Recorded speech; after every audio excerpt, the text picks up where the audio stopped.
return of asset kita. Harusnya kan kalau kita bicara return of asset ideal kaitannya dengan laba ini Pak, dengan jumlah aset seperti itu, harusnya sumbangan BUMD ke laba ini Pak, yang menjadi laba, harusnya bisa di kisaran 50-60 triliun Pak, tetapi baru sekitar 29,5 T. Artinya apa Pak? Kalau kita bicara aspek korporasinya, BUMD-nya, karena BUMD ini juga sejatinya adalah korporasi, pasti di dalamnya kita katakanlah ada inefisiensi, gitu. Pasti Pak. Jadi kalau kita bicara terkait dengan aspek pembinaan dan pengawasan yang dilakukan oleh Kemendagri terhadap BUMD kita ini Pak, jauh dari kata ideal Pak.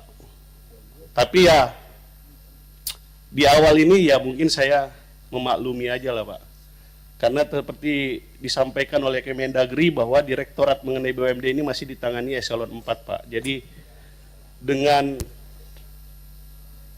unit yang kecil itu menangani ribuan BUMD, aset yang besar gitu, memang pasti kesulitan Pak. Apalagi sebenarnya core kompetensi dari Kemendagri banyak mengurusi terkait dengan politik dan administrasi pemerintahan daerah aja Pak. Bisnisnya mungkin kurang lah ya Pak ya, kurang kaitannya dengan ini. Tetapi mau nggak mau kan undang-undang Pemda kita kan mengamanatkan bahwa kita adalah pembina dan pengawas kaitannya dengan pemerintah daerah ini. Itu ya, sehingga Bu Wamen, saya berharap Bu Wamen di internal mendorong adanya revaluasi aset Bu, kaitannya dengan aset-aset BUMD ini. Saya tidak tahu yang Ibu laporkan di Komisi 2 ini, apakah jumlah dan nilai aset yang up to date Pak, up to date Bu, yang sebesar 1.170 triliun. Jangan-jangan bisa lebih besar dari 1.170 triliun. Nah karena Kemendagri punya instrumen namanya surat-surat edaran SE. Mohon Bu bisa didorong mengenai revaluasi aset ini. Siapa tahu lebih besar dari ini Pak. Kita harus bisa melakukan optimalisasi. Setahu saya juga di retreat kepala-kepala daerah, Menkyu menyampaikan perlunya sumber pembiayaan inovatif Pak. Dan yang paling penting ada dua Bu. Saya minta sebagai anggota Komisi 2, satu tadi menekan adanya inefisiensi tadi itu. Yang kedua adalah revaluasi aset terkait dengan BUMD. Pak, Bu, coba Ibu bayangkan, dan ini terbuka di media. Ada BUMD kita dimodali 5 miliar. Keuntungannya cuma 25 juta. Loh itu bisnis apa Pak? Dan itu katanya masih mending Pak.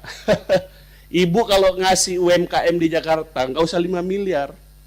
20 juta, 10 juta aja suruh buat 2 gerobak buat pecel ayam itu udah sumbang ke Pemda itu, Bu. Lebih dari 25 juta. Atau bagaimana Pemda buat konsorsium pedagang lele di Jakarta aja, Pak. Biar pendapatannya 5 miliar itu kita coba kasih, kita test the water terkait dengan penggunaan uang negara itu. Masa cuma 25 juta modal 5 miliar. Nah itu yang saya bilang Pak. Ada juga, saya mengecek, sering baca itu kaitannya BUMD. Ada upah minimum provinsi, upah minimum daerah cuma 2-3 juta. Direktur BUMD gajinya 35 juta Pak. 5 bulan. Kerjanya nggak ada. Nagih piutang aja nggak bisa Pak, apalagi menyelesaikan utang gitu. Nah itu yang kenapa saya selalu ditanya pimpinan saya Pak Zul, kenapa dorong betul masalah BUMD ini? Ya karena saya lihat ada potensi yang seharusnya bisa kita maksimalkan pimpinan kaitannya dan ini.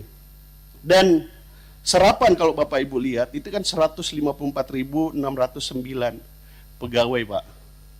Kalau BUMD kita bisa benahi ini Pak, dengan aset 1.170 triliun, bayangan saya kita bisa meningkatkan tenaga kerja dari sini bisa 300.000 sampai 500.000 Pak. Kaitannya dengan BUMD. Yang kedua Pak, saya misalnya masuk, saya nggak usah lah menyinggung BUMD lain Pak.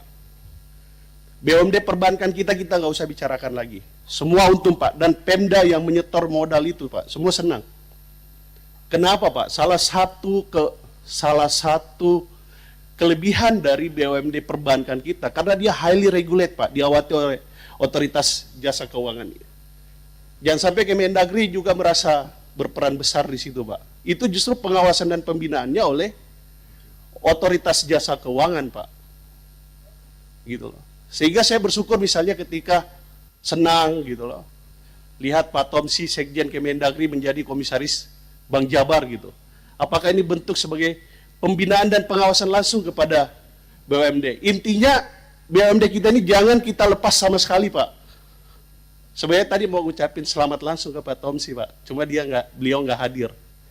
Mudah-mudahan di pembahasan BUMD berikutnya beliau bisa hadir supaya bisa memaparkan betul praktik bisnis BUMD ini Pak. Dan kita berharap besar